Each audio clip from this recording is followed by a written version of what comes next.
For today's video, meron nga pala ako ditong binili nga ganito. And itong sticker.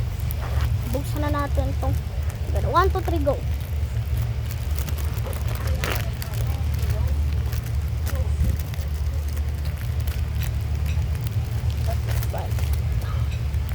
So yan, binili ko lang siya sa supermarket. Try nyo pumunta doon pagka kayo ay isang cent ulit.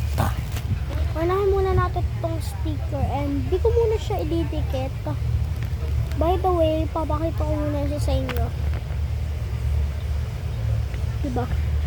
Meron ditong Mama Mary, Mativity Bilen, Mama Mary, Mother and Child, Jesus, Alliance of Two Hearts, atong Crucifix, Bilen, Resurrection, Jesus Christ, Mother and Child, and Nazareno. Ito yung Nazareno, Holy Family, Jesus with Kids, Mother, Last Supper, Immaculate Hearted, etong Resurrection, and etong Crucifix.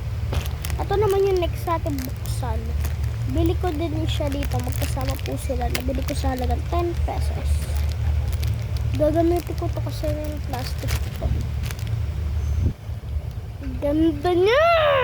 Nagigigil ako.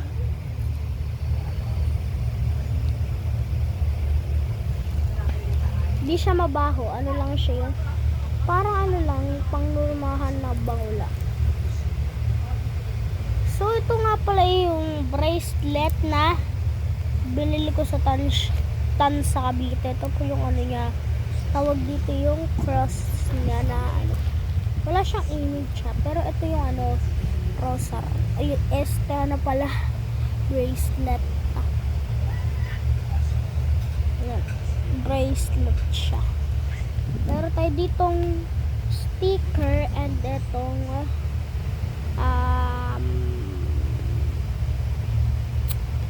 bracelet. So, pag gusto nyo, mamimigay ako nito. Yan sa mga Katoliko.